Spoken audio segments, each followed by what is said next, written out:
आपको लग रहा है कि मेरी तैयारी सही नहीं है, बेटा ये आपकी जो तैयारी है ना बहुत अच्छी है, आपकी तैयारी बहुत अच्छी है, आपको लग रहा है नहीं है आप, क्योंकि कभी भी किसी खुद को, कभी किसी इंसान को खुद को ये नहीं लगता कि मेरे अंदर क्या है। मैंने बहुत बार आपको बताया है, मुझे भी जब मैं एग्जाम देने जाता तो मुझे लगता था मुझे तो कुछ नहीं आता है, लेकिन जब क्वेश्चन आते थे ना तो मैं उनके जवाब लिख देता था, जबकि हर बार दिमाग में क्या होता, मुझे तो कुछ नहीं आता है, मुझे तो कुछ नहीं आता है, लेकिन जैसे ही क्वेश्चन आया मैं उसका जवाब दे देता था। तो फिर यही तो होता है सभी के साथ, उसको लग रहा है मेरे को नहीं आता, कुछ भी नहीं आता, कुछ भी नहीं आता, लेकिन जब जैसे ही क्वेश्चन आया ना उसके बाद उसका जवाब आ जाता है। तो आपके अंदर ना ज्ञान बहुत है, ज्ञान बहुत है, बस थोड़ा सा उसको मेंटेन रखना है, उसको सहेजना है, मतलब उसको कमी नहीं होने देनी है, अपडेट अपने आप को रखना है, हमेशा अपडेट रखो। कभी भी कोई आदमी कंप्लीट नहीं होता बेटा, वो अपने आप को अपडेट करता रहता है, सीखता रहता है, और जो अपडेट करते हैं ना वही कामयाब होते हैं। बिल्कुल एजुकेशन में तो कोई परफेक्ट हो ही नहीं सकता, किसी का भी चाहे छोटा सा टॉपिक हो वो कभी परफेक्ट नहीं हो सकता।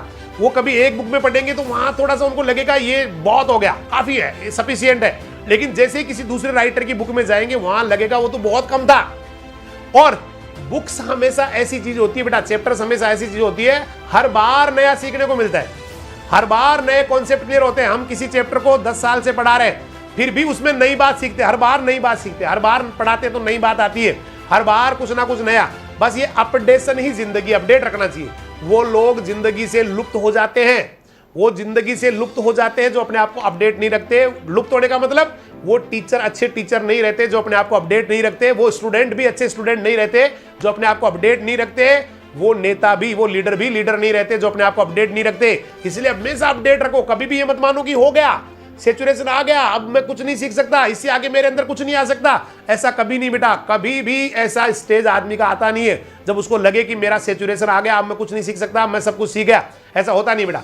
और जो अपने आप को अपडेट रखते हैं, एक अच्छा टीचर वही होता है जो इस एग्जाम में, क्लास में, जहां भी मतलब उनको जाना है, एक स्टूडेंट जो एग्जाम में जा रहा है उससे पहले पूरा तैयारी करके जा रहा है, एक टीचर जब क्लास में जा रहा है उससे पहले पूरा परफेक्ट अपने आप को तैयार करके जा रहा है, एक स्पीच देने के लिए कोई नेता जा रहे हैं वो भी अपने आप को पूरा अपडेट करके जा रहे हैं। वही अच्छे नेता, वही अच्छे टीचर, वही अच्छे अध्यापक होते हैं, वही अच्छा इंसान होता है जो हमेशा सीखता है। प्लीज आप बेटा, वही जो हमेशा सीखता है वही अच्छा इंसान होता है। इसलिए बार बार अपडेट कीजिए नई चीज। फिर से आप, ऐसा तो कभी नहीं हुआ होगा कि आपने किसी चैप्टर को दोबारा पढ़ा तो आपको लगा कि ये तो मेरे को सारा ही पहले आ रहा था, कभी नहीं हुआ बेटा। आपको लगा कुछ चीजें अब समझ में आई मेरे, तीसरी बार पढ़ा अब समझ में आई है, चौथी बार पढ़ा अब समझ में आई है।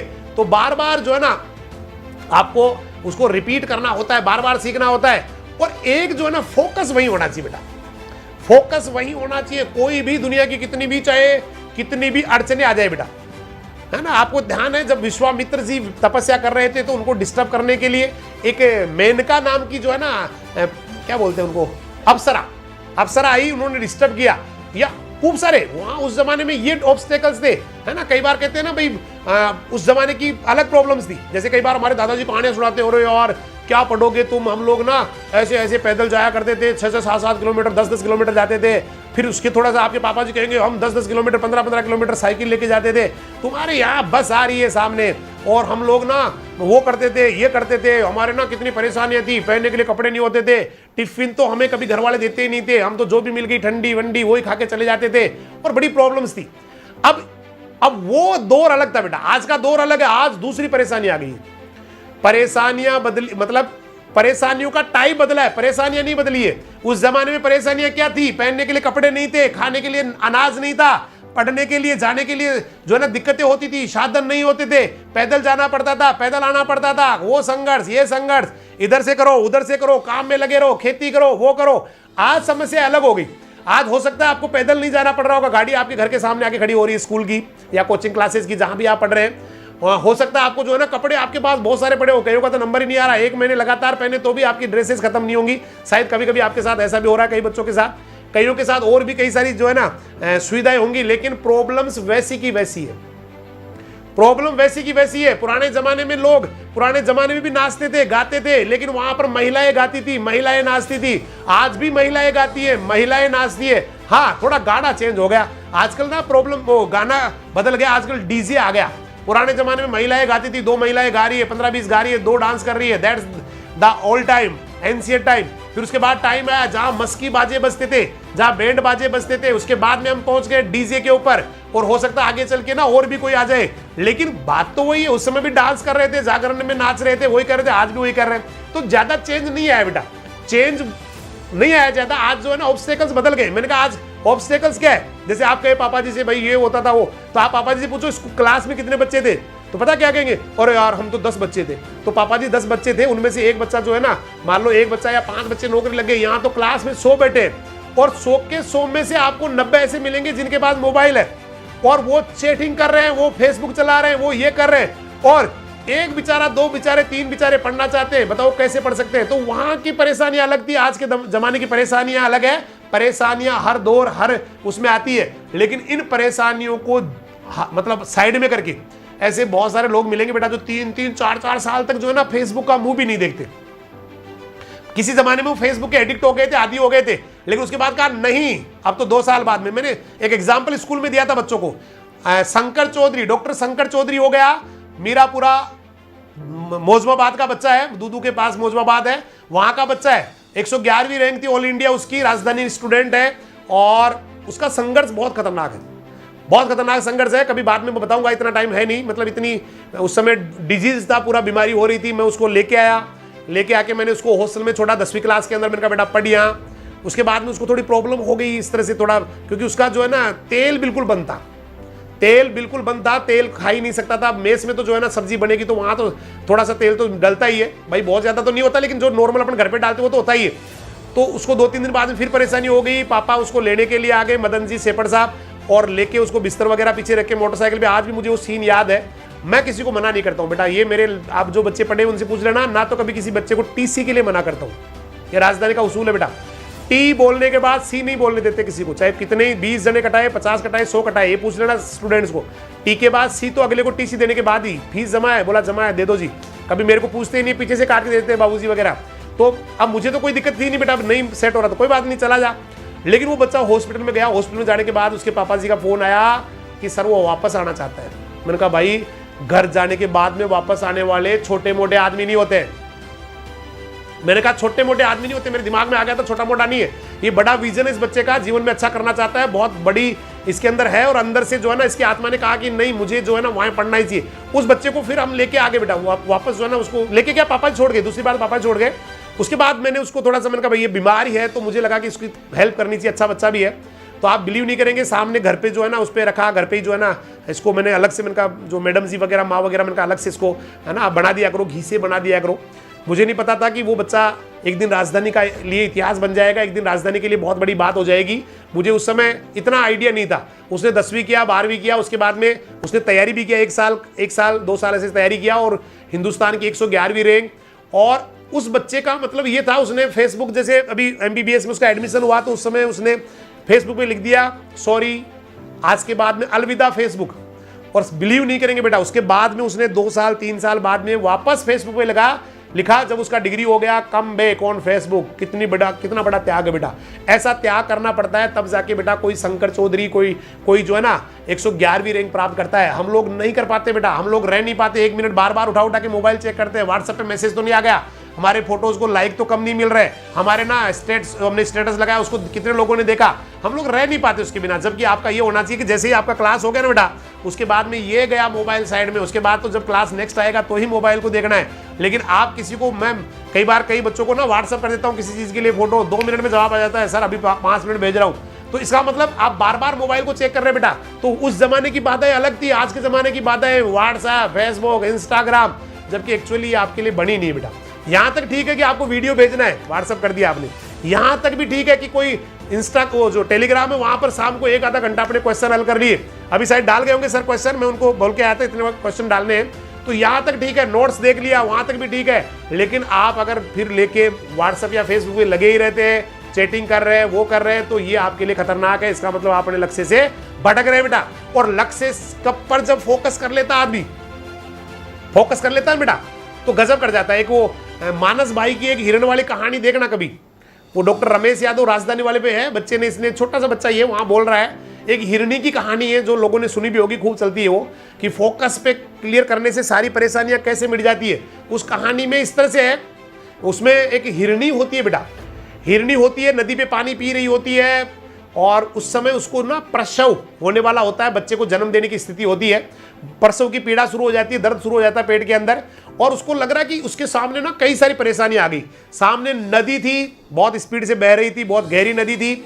उसने पीछे मुड़ के देखा तो जंगल में आग लग गई थी, पूरा जंगल धू धू करके जल रहा था। उसने इस साइड में जब देखा तो वहां पर एक भूखा भेड़िया शेर खड़ा था, जो कभी भी उसको खा सकता था, उसको और उसके बच्चे को कभी भी निगल सकता था, जो पेट में बच्चा पल रहा था उसको भी वो निगल सकता था।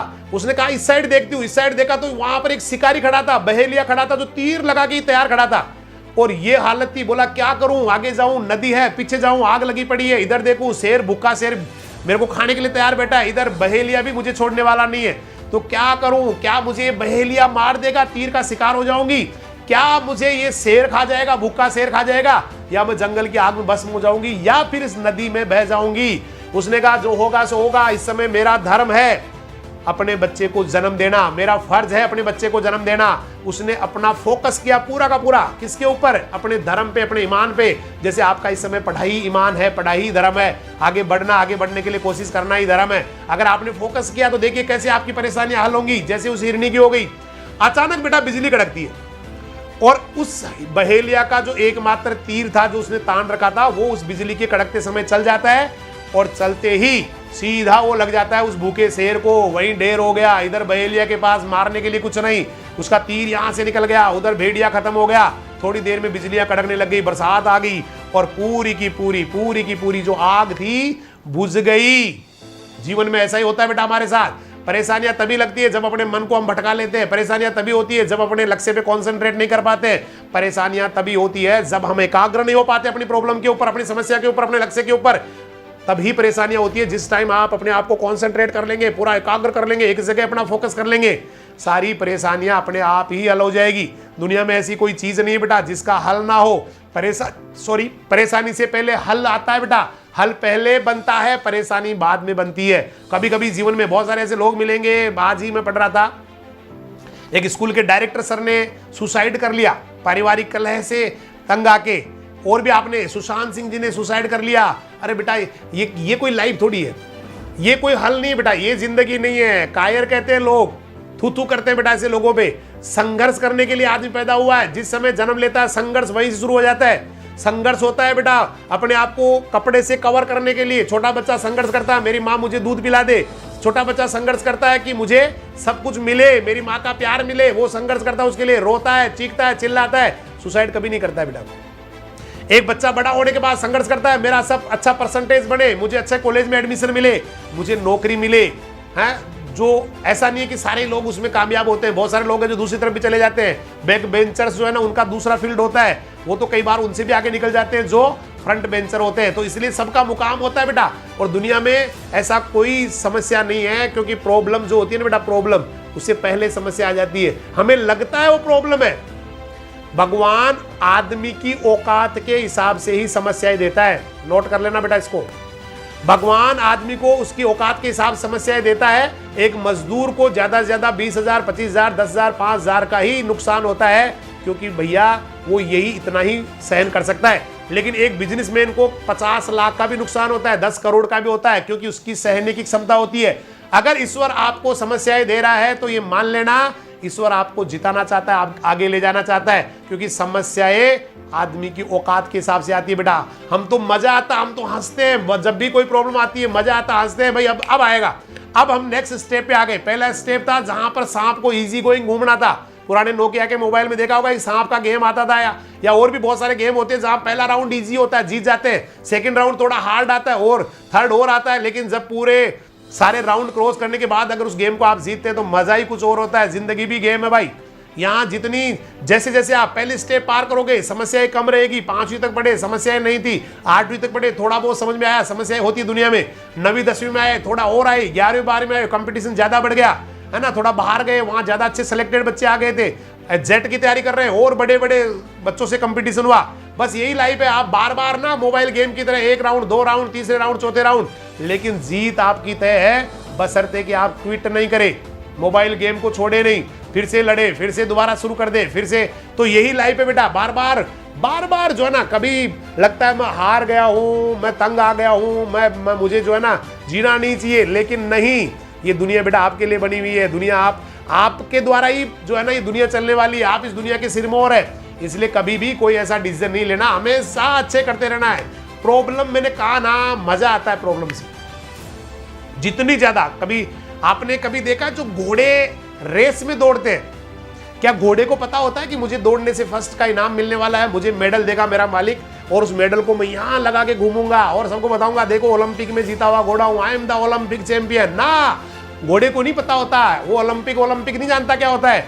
घोड़ा तो इसलिए दौड़ता है क्योंकि उसके ऊपर बैठा हुआ घुड़सवार उसको लाते मारता है बेटा, लाते मारता है, उसको बेत मारता है, उसको ना मतलब घूसे मारता है तो दौड़ता है वो।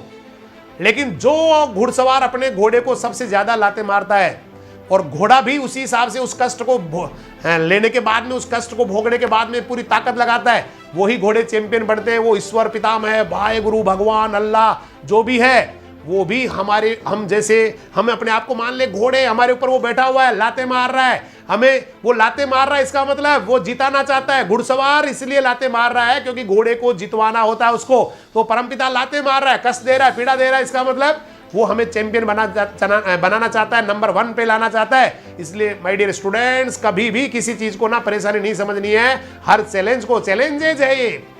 ये समस्या नहीं है बेटा, समस्या तो वो होती है जिसका कोई हल नहीं होता, ये तो चैलेंजेज है। और चैलेंजेस पूरा करना ना हमारी प्रकृति में है, हमारी मानव की जो है ना नियति में होता है, ये मानव की हैबिट होती है।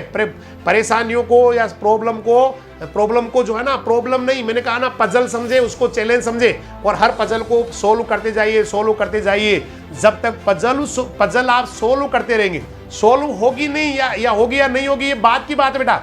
आप जब तक पजल को सोल्व करने के प्रयास करते रहेंगे, हर बार आप एक नए पायदान पे आएंगे, हर बार एक नई ऊंचाई पे आएंगे, हर बार आप अपने लक्ष्य के करीब पहुंचेंगे।